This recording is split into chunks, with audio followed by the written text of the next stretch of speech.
Morgan, and today I will be reading Chapter 4 of Charities Chosen by Ruby M. Ayres. Chapter 4. When Charity had disappeared into the night with her cousin, Hugh Heather went back to his rooms and forgot all about her. He was too full of his own troubles to consider anyone else's for long. Life had always been rather unkind to Heather. He knew very little about his parents, and the little he knew was not much to their credit. The uncle who had brought him up had always told him that least said was soonest mended, and advised him not to worry his head about matters which could not be remedied.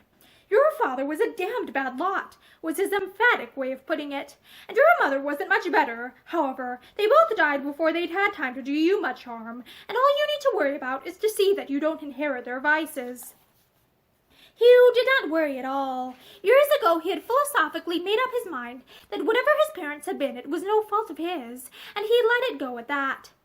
But it did not prevent people from calling him a bad lot, the chief reason for such condemnation being, apparently, that he had never done much good in the world. He had been expelled from school for thrashing a master, and had been kicked out of a business in which his uncle had bought him a junior partnership for declaring that the firm was crooked, and had subsequently quarreled with his uncle and been forbidden the house. He had a small income of his own, probably about 200 a year, which, it was rumored, he added to by playing cards and backing horses, and by various other gambling transactions. There had been one or two scandals attaching to his name, which had neither been proved nor disproved, and until he met Myrtle Atfield he had professed his supreme indifference to what anybody thought of him. But after meeting Myrtle his outlook on life changed. He fell in love with her at first sight, and, as Harvey chaffed him, forthwith proceeded to get civilized. Apparently she was as much attracted by him as he was by her, and for a month Myrtle's father and mother spent a very anxious time wondering what was going to happen, till quite suddenly the whole affair ended. Heather gave up haunting the house, and Myrtle went about with her head carried in high defiance, and misery in her pretty eyes. Like a wise woman, Mrs. Atfield asked no questions. She was thankful that the affair had ended, without seeking to probe into the whys and wherefores. "It's over. Let us be thankful," was her sole comment, and it is doubtful if anyone but Harvey knew the real reason for the rupture. Harvey and Heather were great friends in a curious kind of way. They had first met at a more or less disreputable nightclub, and taken a liking to one another in spite of the fact that Heather was many years Harvey's senior, and also infinitely the stronger character.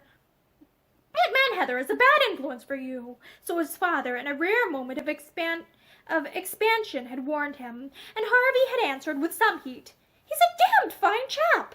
The fact that in his heart he more or less believed all the stories told of Heather in no way changed his opinion. He was the type of man who admired the generally accepted rotter, although he was conscious of a vague thankfulness when he discovered that the affair between his friend and Myrtle was at an end. "A rattling good sort, but not the sort of chap for a man's sister to marry, don't you know?" was how he expressed it to himself, and the friendship continued between the two men. Only once had Harvey and his sister ever spoken together on the subject, and that was late one night when she had come to his room, long after all the household were supposed to be in bed and asleep, her eyes red with weeping, and her pretty face tragic and distorted. "Harvey, Hugh is your friend. Is it true what they say about him?" Harvey, loyal to his friend, had hedged. "What did they say?" "That there is a woman down in the country somewhere. A woman Oh, you know what I mean." "Why don't you ask him yourself if you want to know?" "I did, and he said if I couldn't trust him, he had nothing to tell me." Harvey looked at her and quickly away again. "Well, what did you say?" "I said that I only wanted him to deny it." "And did he?" "He wouldn't." "Oh." There had followed an eloquent silence, during which she had urged tremulously, "Harvey, you're my brother and his friend. You know if it's true." He had not been able to say no, with her agonized eyes upon him, so he had muttered something about people talking too much, and that she must judge for herself, and so on.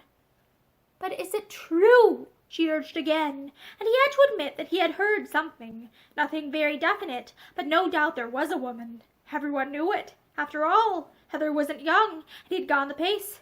Dash it all! She had walked out of the room without even saying good night, and the next day she had asked him never to mention Heather's name to her again. So that was that, and the entire family was pleased.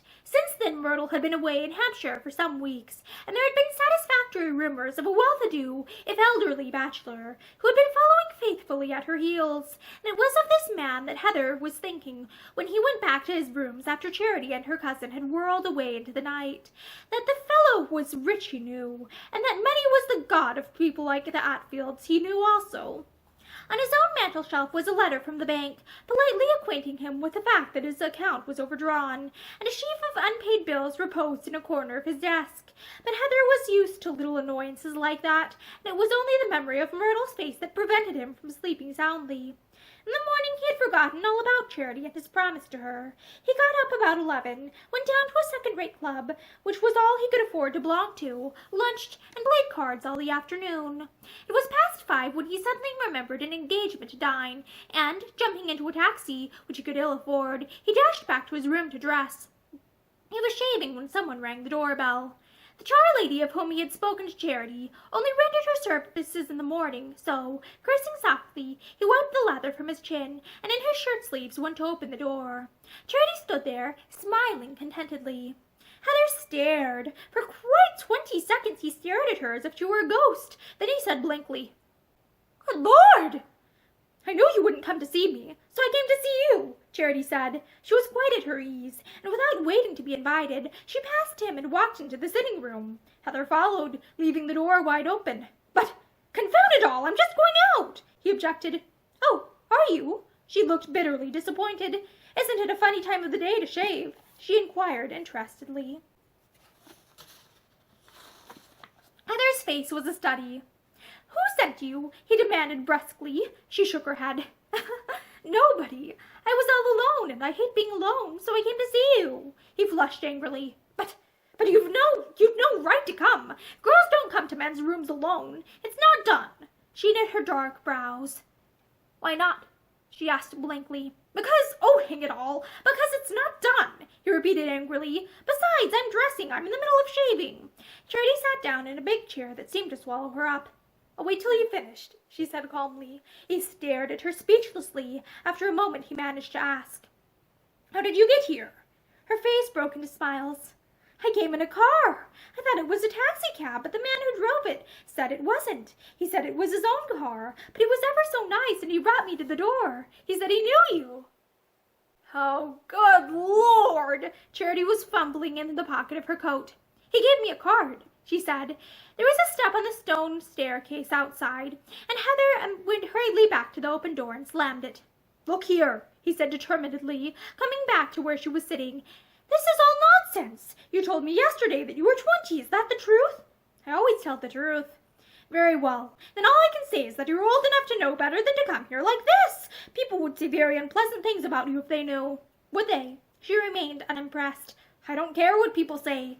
My father always said that nothing mattered if in your own heart you know that everything's all right." "But it's not all right," he insisted. "Supposing someone came in. Supposing your cousin came." "Oh, Harvey!" She was scornful. "I'm not afraid of him." "You would be if he told your people." She shook her head, regarding him from beneath her thick lashes with suspicion. There was a little silence. Then she asked in a tense voice, "Don't you want me either?" The color rose in his face. "Of course I don't want you," he said impatiently. "I've been trying to tell you so for the last 10 minutes.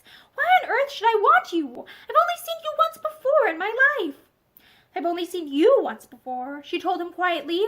"But I like you better than anyone else in the world. Anyone living, I mean," she added quaintly, with a sudden desolating memory of her father. Heather smiled in spite of his irritation. She might be 20 years old, as she claimed, but she was nothing more than a child, and it was evidently as a child that he must treat her. He turned on his heel. "Very well. Wait while I put my coat on, and I'll walk home with you." She cried out in dismay. "You're not going to send me away already?" "Of course I am." He was in the next room now, and his voice sounded preoccupied as he moved about, putting away his shaving things and getting into his coat again. In a few minutes he was back. "Well, if you're ready," he said. Charity did not move. She sat with both hands clinging to the arms of the chair, looking up at him with tragic eyes. If you send me back to those people, I shall run away, she threatened. Nonsense. I shall. She spoke very quietly, and yet with a great determination. They don't want me, and I don't want them. Today I've been alone all the time, except for Miss Bleat. Who's Miss Bleat? She's the dressmaker. She was kind. She talked to me and told me a lot of things, but she couldn't stay. And except for her, I've been alone all the time. I've had my meals alone. I can't expect everyone to reorganize their lives just because you've come, he told her bluntly. If you're going to be selfish. To his dismay, large tears welled into her eyes. I don't believe anyone will ever want me again as long as I live, she said. Heather frowned. He had never been in such a predicament in his life. You're talking like a baby, he broke out irritably. You ought to know better. You haven't given your people a chance yet. What is one day? It has seemed like a year, Charity said brokenly. He turned and stood staring down at the fire. In spite of his sense of irritation, he was conscious of sympathy with her. After all, she was a stranger in a strange land, and he knew well enough how starchy and unfriendly Mrs. Atfield could be. He had had experience of it himself. There's your cousin, he jerked out. You mean Harvey? Well, I hate him, and he hates me. And Myrtle, he had to say it, had to speak the name that was more to him than any other on earth. Charity rose to her feet, her eyes shining with enthusiasm through their eyes. Oh, isn't she lovely? She said earnestly. Oh, I don't wonder that you love her. He jerked up his head, his eyes furious, his face flushing dully. What the devil? He blurted out, then stopped and laughed mirthlessly. Harvey told you, I suppose. Yes, I made him. He looked at her, a reluctant softening in his eyes. You made him. I'd like to have seen you. Charity went back to her chair. If you don't want the fire to go out, you'd better put some coal on, she said practically.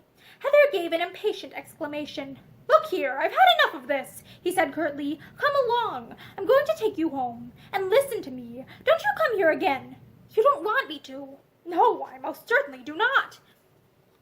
She was silent for a moment. Then she rose and began to pull on the gloves she had taken off. I'm ready, she said. He fetched his hat and coat, avoiding looking at her, but as she passed him on her way to the door, he was uncomfortably certain that she was crying. He put out his hand to the latch, then drew it away again. Look here, he said impulsively. I didn't mean to be rough, or to hurt your feelings, but in London people don't do things like this. I mean, girls don't come alone to a man's rooms, as I told you just now. At least not girls like you. Someday, if Harvey and his sister like to bring you. He stopped, conscious of the hopelessness of such a thought, and Charity looked up at him with an April smile.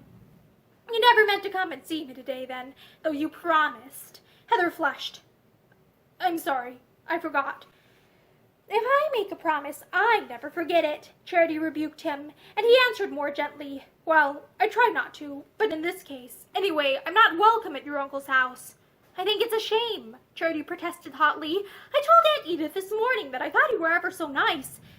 That was kind of you, but I'm sure she did not agree. It makes no difference whether she agreed or not, Charity hastened to assure him. With sudden impulse, she caught his hand and squeezed it. I like you anyway. Heather laughed in faint embarrassment. Well, suppose we go home, he said again. They went out into the street together, Charity laughing and talking all the time. She was happier now than she had been all the long, dreary day. She wished she could always be in this man's company. Presently she told him so. I wish you lived in our house, or that I lived in yours. Why? Because then I should be quite happy. Silly child. Just now you said I wasn't a child. He glanced down at her ruefully. I'm hanged if I know what you are, he admitted comically. Sometimes you talk as if you were 6. Sometimes you talk as if you had all the wisdom in the world. There's one thing, however, that I should like to advise you about. What is it? Will you promise to take my advice? Yes, she gave the promise readily. Then don't tell anyone where you have been tonight, said Heather. He felt her eyes upon him. I won't if you say I'm not to, but I don't see why. I'm not at all ashamed of it. There's nothing to be ashamed of, he answered quickly, but uncharitable people might think there was. Anyway, you must not do it again. No.